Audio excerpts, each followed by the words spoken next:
Good morning and welcome to This is Private Practice. I know, how unusual, I'm here in the morning. Thought I would pop in and wish you all a fabulous, fabulous Friday. I didn't do a This is Private Practice yesterday afternoon because I was out test driving the possibility of a brand new car. Well, not a brand new car as in someone else has owned it before now, but a new car for me. So that was all very, very exciting. I did have intentions of taking video, but by the time we got outside, it was all dark.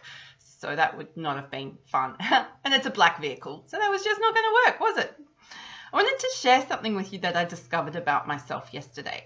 So if you've been watching the videos this week and probably over the last couple of months, you'll know that I still have some clinical clients and that I recently took on a couple of new clinical clients, which is great and fun. And I was so excited about it and really getting into it. And what I discovered about myself this week is it's taking me a lot longer to do the reporting, because reporting is a really big part of our job, to do the reporting and to do the follow-ups and and I'm just not used. I was like, why is it taking me so long? I used to be able to pump this stuff out and knew exactly what I was doing. It was easy. It just felt so much easier. And working with these two clients, I'm like, they're not necessarily more complicated than what I'm used to dealing with. It's just a range of medical issues for a long period of time, and we know what to do with that. And then I discovered something yesterday. So I'm actually out of practice. I think that's the simplicity of it. I'm out of practice of thinking clinically quickly. So when you've got a clinical caseload of 25, 30 clients, it's like all you do is think clinically. You are constantly reassessing where they're at. You're constantly doing risk assessment in your head. You're looking at barriers. You're looking at progress. You're looking at how to motivate and empower, transform and encourage. So that sort of stuff, it becomes easy and effortless because we're doing it all the time. We're practicing it all the freaking time.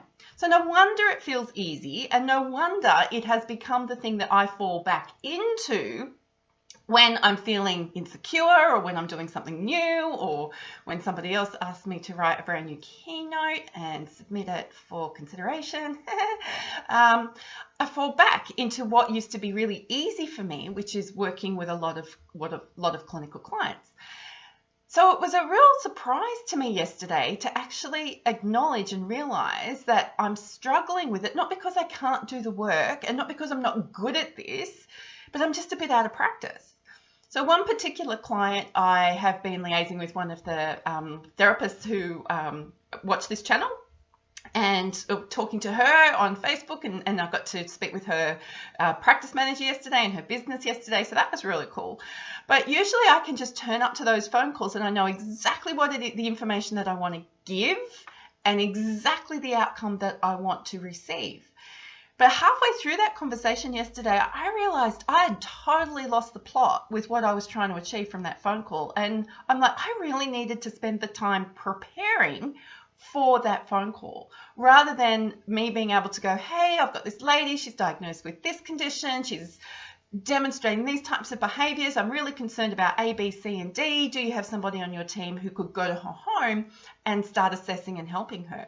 Now, he probably thinks that I got there in the end and that there wasn't a problem with my communication, but I can tell you, I felt clunky, the effort to get the words out and to get my brain engaged with it. It was just like, whoa, who is this woman?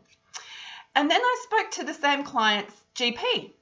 Number one, I was totally shocked that the GP returned my call and responded to my email. Awesomeness. But again, even though I had prepared an email and said, these are the things I'm concerned about, he thoughtfully came back to me, and he's known this woman a lot longer than I have.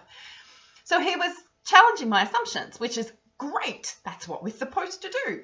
And I felt like a new grad again, sitting there going, okay, that's great to consider. And in the end, I was able to say, you've really helped me understand this lady from another perspective. I'm still concerned about these things. Would you be okay if I sent you some information and some resources that I have found? She's really keen to engage with more therapy, which he was really positive about. Then I put the phone down and went, what just happened?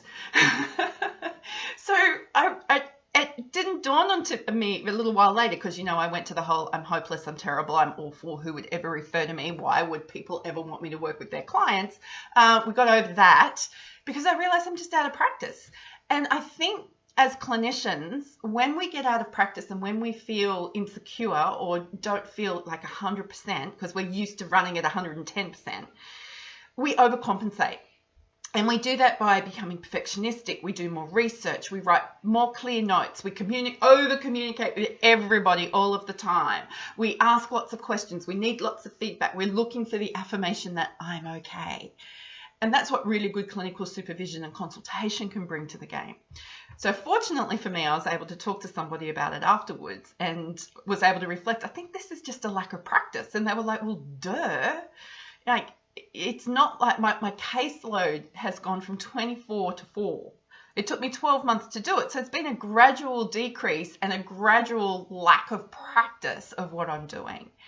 So that brings up some interesting questions about mastery and how you maintain mastery. But we'll have that discussion another day. So it's Friday morning here in the beautiful Blue Mountains. It's an absolutely gorgeous day outside. So gorgeous that I've had to close that curtain because it was blinding me. And I'm not that angelic today. I didn't need the halo. And I am really looking forward to spending the day with my husband. We are going to do some photo shoot today with the fabulous and talented Melinda Hurd.